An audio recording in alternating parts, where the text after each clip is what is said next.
man. Hey, thanks so much for taking the time to do this, man. I really appreciate it. And congrats on the new record, man. I love it. It's awesome. Oh, thank you, and thank you for taking your time as well. No, but it's yeah, thank you very much. It really it's exciting times. This part where you kind of have a little bit of a objective mind towards the album. It's been done for me at least for like 4 months now, and you're just waiting for it to come out. That's like a special kind of you know waiting for to see what people think of it. But thank you very much. I got you. So talk a little bit about how the writing and recording of Teenage Rebel kind of compared to your previous record, Kids in a Ghost Town. Well, the biggest difference was is that the Kids in a Ghost Town album was recorded during the pandemic, which meant a lot of swapping files, sending stuff, recording in different parts of the, I shouldn't say the world, but I'm in Spain, so we did the main part here, but we also did a lot of add-ons, wherever we had the chance. And that is the biggest difference, because this album, the Teenage Rebel album, is recorded. Everything is recorded here in Spain except for the drums, which we Mhm. recorded in Sweden. So that was the biggest difference, I should say. Especially when it comes to the recording, the songwriting process was kind of the same. Yeah, I mean, speak a little bit to that. What is the songwriting process like for you guys? I mean, are you sort of the chief kind of guy, or do you guys all kind of pitch in ideas? How does that work for you guys? Well, no, I'm in charge of that, so to speak. I do the main part of the writing, or Johnny, the guitarist, is a big part of the writing, but the rest of the guys, they trust us in that sense. So yeah, I normally just have some kind of idea, some demo, some vision, some title, an Mhm. idea, and then I normally make a demo, present to the guys, and of course they have their saying if they like it or not. But this is what I have in mind for this song. So that's how it usually goes, and then when I have a demo that is a bit, I shouldn't say finished, but something, the form, everything, they try different stuff out and send it to me, and then when we feel like, okay, now we got something, I'll bring them over and we record it here. So that's how it usually works. I gotcha. Talk a little bit about you guys' background too, because you guys originally formed in the late '80s, and then so what led to the decision to kind of get back together so many years later? Well, actually, I was sitting here because we have this confinement thing here in Spain. I live in Spain during the pandemic, and I was sitting at home playing the piano, and for some reason I ended up playing "I Want to Know What Love Is" or "Is This Mm. Love?" Just 80s songs for some reason. Well, of course, I love these songs, but I've made a lot of albums. This is what I do. I'm a songwriter and a producer. So my wife said, like, it's kind of strange for you're just playing 80s songs, and maybe this might be something that I what do you say, constructed afterwards. But still, I think when the world was a bit shaky, and you look for something that felt safe and secure, so maybe that was the reason why I kind of played 80 songs. And then my wife said, why shouldn't you do an album with 80 songs? And I was like, yeah, I should. And then I called Johnny up, the guitar player, and because we've been having different kind of bands throughout the years together, and I said to him, like, wouldn't it be nice to walk in this, get into this time machine, go back to 89 and make that album that we didn't have the skills or possibility to make then, but now. Mhm. And then he said, yeah, that would be super cool. Shouldn't we ask the guys, in Nestor, because everyone has been, in different bands and played all the. So I called them up, and the bass player, I remember, he said, like, what took you so long? So then we decided to kind of, yeah, make that album that we didn't have the chance or skills or whatever to do then, not now. And that was the start of it. I got you. Where's the band name come from? Well, the thing is that it's a comic thing. I don't know if you had it in US. Tintin. Have you heard about Tintin? I've not. No.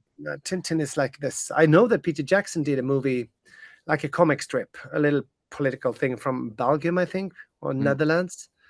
And one of the characters, Butler, was named Nestor, and we liked that name for some strange reason. We all like Tintin, so Mm. you know. I got you. Nowadays, as the name is, it's like Greek mythology, and then it's like this king in this in this old uh, whatever country, and he used to be the wisest king or whatever, the oldest and the wisest. So nowadays, it kind of, I don't know if we're wise, but we're old at least, so fits us perfectly nowadays. I get you. So, I mean, I hear 80s influences obviously all over everything that you guys do, but who would you say are some of the biggest ones, man? I hear Bon Jovi in there, I hear 80s Kiss in there, I hear Bryan Adams in there, I hear there's just a ton of it. It seems like you guys are combining a whole lot of stuff from that decade. But yeah, who would you say are the band's sort of biggest influences from that era? Well, I think you were spot on. I think of course the 80s Kisses has always been a big influence, and of course Bon Jovi. I should say those two, and then Journey a bit, Toto as well, Bryan Adams you named. Uh, yeah, I guess all of those. Giant, maybe they're not too much 80s, but still, yeah, Van Halen a little bit. All these, even Mhm. Twisted Sister, that kind of era of rock, where rock music or hard rock or melodic rock still was fun in a way. People Mhm. had a laugh, but also did great music. I love when I hear a part like when I hear parts in your guys' songs that I can directly be like, oh, I know where that part came from. Speaking of 80s Kiss, and I'm trying to think of the song that's on the last record. It's the pre-chorus for I think it's I'll Fight Hell to Hold You. It's like do da da da Yeah, da. yeah, yeah, yeah, Sutton Kids in a Ghost Town. Is that what is yeah. that? That is Kids in the Ghost Town 1989. Through a Oh yeah. minor sky, I'll be there. I Yeah. fight hell to hold you. Love that album. But we go like, and it feels like an illusion, 1989. Yeah. Now, but that, Crazy Nights and also Asylum and Animalize has been a huge influence on both me and Johnny, the guitar player. So this is where we kind of get our inspiration, I guess.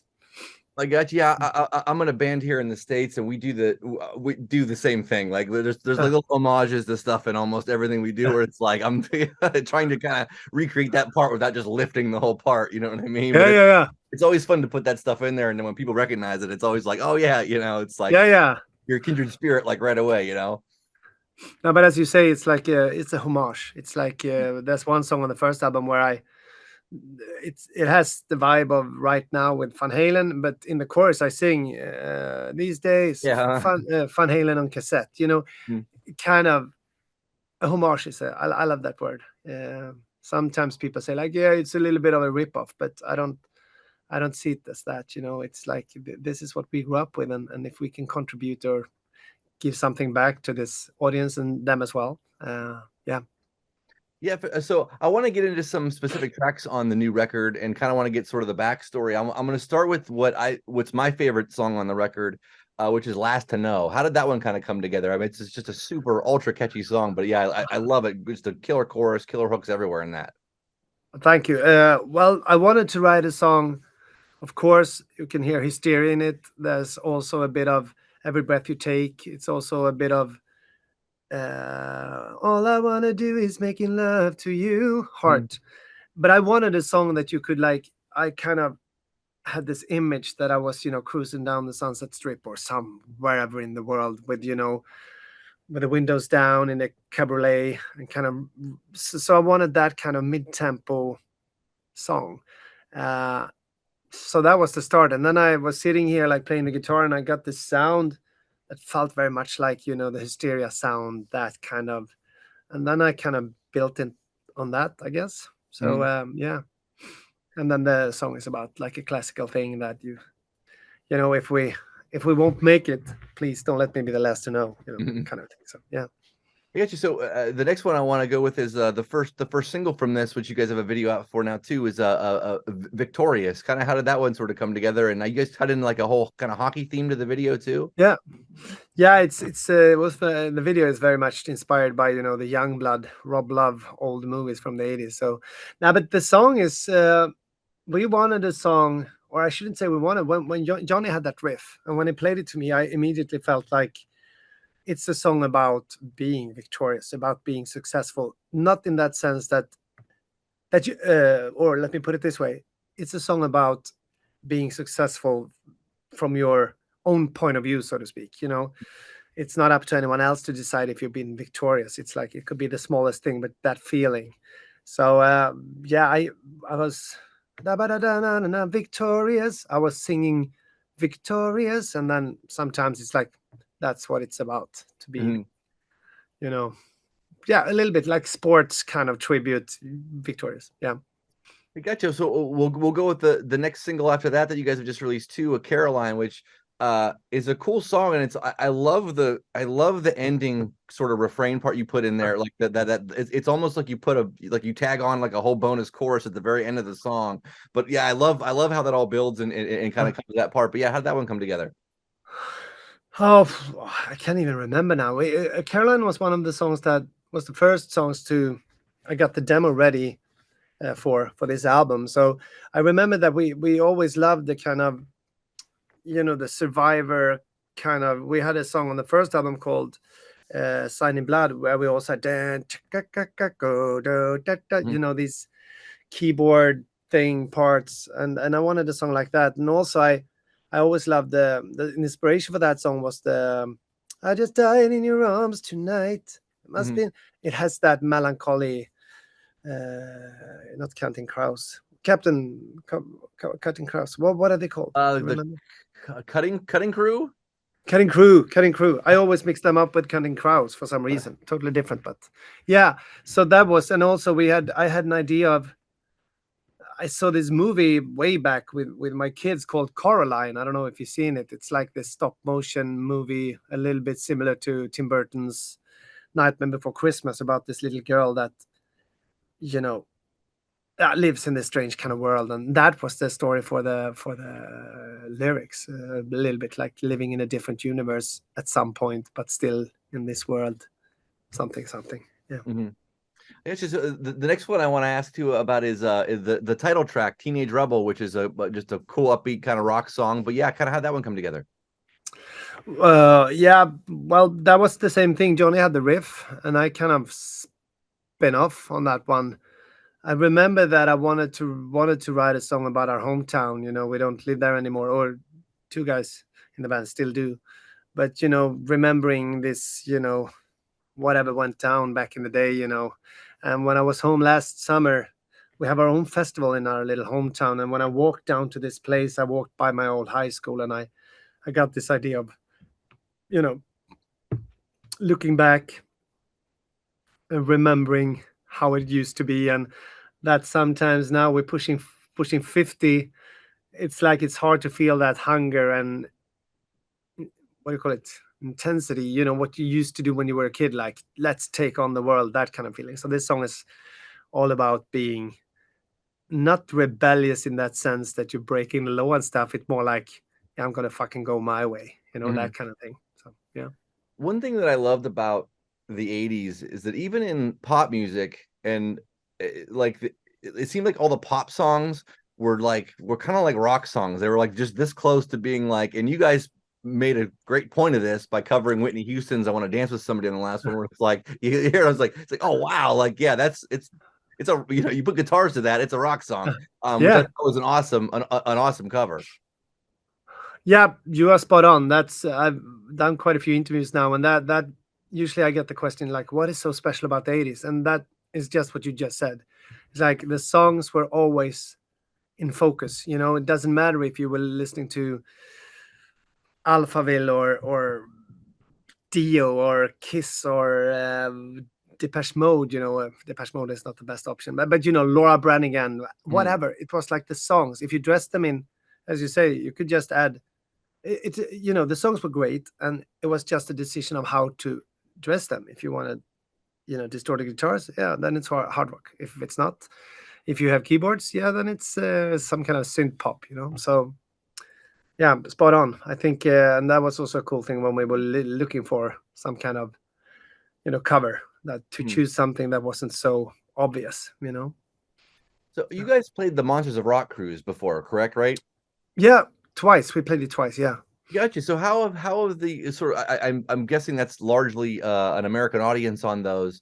But yeah, I mean, how has the response kind of been with American audiences? I know you guys haven't been able to come over to the States to play yet, but with that the sort of the American crowd on the cruise, man, how'd they take you? Yeah, it was amazing. We were the first year we was there was like out of the blue. We just released the Kids in Ghost Town, and we got this call or mail or do you want to play? And we did, and thought that no one would know us, but all of them did. And the second time around, of course, we had a little bit of a fan base. It's been great. Both trips been great, and now we went to Brazil a couple of weeks back, and then we had that kind of audience that we saw on the Monsters of Rock cruise. They came to Sao Paulo where we played. It was amazing. So we're really looking forward. But as you know, US is a big country. If you go there, you rather have time to. You need to have time to be able to actually do a couple of shows, not just one off, so to speak. But it's been great. I think this what Nestor does is we have it's a perfect market. The US, it's such a big country, and you got all the great bands from that era as well. So which we are inspired by. So any chance of a US tour potentially down the line? I mean, I know logistically it's very hard and it's very expensive, and like you said, the US is very kind of vast, so it's almost you got to tackle like certain little parts of it, Yeah. But is that something that you guys are looking to do, perhaps maybe the next year or two? Yeah, definitely. We have decided that we will put the focus on Germany, Austria, Switzerland this year, or not this year, but this summer and autumn. We're doing a European tour in October, and then I think we go to Japan for a while. But Japan is easier in that sense because it's a lot of people on a very small space. So that is the plan for this autumn. But for 2025, we don't know. And we just started touring with Europe, the Swedish rock band Europe. We did that first show 2 days ago, and we're talking about doing something with them. And they used to be quite big in the US, and I think they have a plan to go back there. And might be if we might go there with them. I don't know, but hopefully yes, we would love to. Let me put it that way.